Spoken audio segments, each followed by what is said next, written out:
ګرانو کتونکو په دغه پروګرام کې د شریعت پرانا کې سوال او د هغې ځواب کې موږ نه یو میراث په بابت کې نن سبا الحمدلله په خلکو کې شعور راغلی دی. هر سړی د خپل مور د خور د ترور د هغې د رونو نه میراث غواړي. ښه خبره ده څنګه چې د پلار او د مور میراث زامنو ته میلاوږي په کار ده چې داسې د هغې خویندو ته د هغې لورګانو ته د هغې مور ته د هغې نیا ته وغیره چې کومې زنانه دي په کار ده چې هغوی ته هم میلاو شي.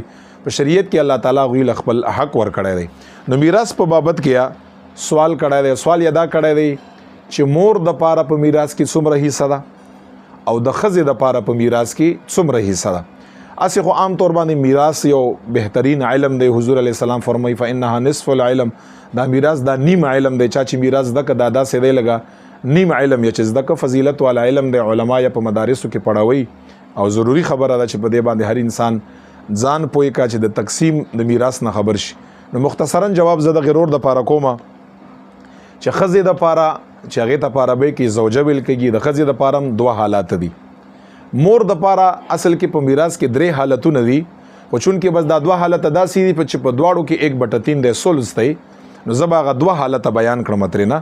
ښځې د پاره چې کوم دی په میراث کې چې کله د ښځې خاوند مړ شي نو ښځې د پاره دوه صورتونه دي په میراث کې. د خاوند په مال کې که چېرته خاوند مړ شو او د خاوند اولاد مو بچی مو د دغې ښځې بچیو اولادو او خاوند یې هم اولادو، نو په دغه ټیم کې ښځې ته میلاوږي سمن یعنی 1/8 اتمه حصه ورته میلاوږي. په کل مال د خاوند کې داغه بچی لورانې زامن اب هم حصه واخلي او د خاوند دغه ښځې ته به زوجې ته به 1/8 میلاوږي چې هغې ته سمن یې په دین اسلام کې اتمه ورته یې یعنی که 8 لکه روپۍ خاوند پرېښې وي دا 9 لکه روپۍ د لوریانو د زامنو دي او 1 لک روپۍ دا یې د ښځې دي، ځکه د 8 لکو اتمه حصه 1 لک ده. یو صورت یې دا دی په یو وخت کې ورته اتمه میلاویږي. او که چېرته خاوند مړ شو او ښځه پاتې شوه او د دغې خاوند اولاد نو یعنی زامن لورانې بچی نو، نو په دغه ټیم کې ښځې ته بیا د خاوند په مال متروکه کې یعنی د خاوند په مال کې ښځې ته میلاوږي ربع یعنی ربع ویل کېږي 1/4 ته 1/4 ورته میلاوږي. یعنی که 8 لکه روپۍ پرېښې وي نو 2 لکه روپۍ ځکه د 8 ربع 1/4 2 دی نو 2 لکه روپۍ ښځې ته میلاوږي. نو بس دا دوه حالت دي. که خاوند مړ شو بچي یو نو ښځې ته سمن 1/8 میلاوږي، او که خاوند مړ شو او د خاوند بچي نو نو ښځې ته ربع 1/4 میلاوږي. او د مور د پاره په مثال کې طور په زوی مړ شي د مور د پاره څومره حصہ ده. دا یاد لره مور داسې یو زنانه ده چې په یو صورت کې دا محرومیږي نه، هغې د پاره خامخا شریعت څه نه څه حصہ مقرر کړې ده.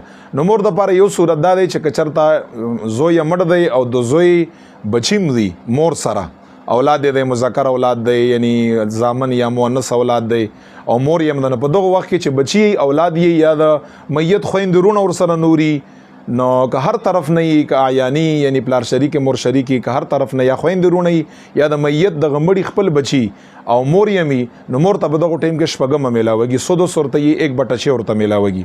او که چېرته میت یعنی زوی مړ شو او زوی چې دی اولاد نه و یا خویندې او رونه هم نه وي نو په دغه ټایم کې چې دی بیا د مور حصه ثلث ته ثلث ویل کېږي 1/3 ته یعنی په کل مال کې درېیمه ورته میلاوږي. نو یا په کل مال کې درېیمه ورته میلاوږي. په درېیمه کې بیا لږ تفصیل دی، بس بهر حال ستاسو لپاره دومره کافي ده په دغه سوال کې چې یا ورته درېیمه میلاوږي 1/3 او یا ورته شپږمه میلاوږي 1/6. دا د مور حصه ده په میراث کې. دا به خامخا مور ته میلاوږي او ښځې ته چې کوم مونږ ووي چې 1/8 یا 1/4 هغه به ښځې ته میلاوږي. نو زنانه میراث نه محرومه کول نه دي پکار. د دې ډېر سخت وعید دی. پکار ده چې څومره حق یې وي چې په هغه مړي مال کې هغه حق دوی ته خامخا میلاو شي.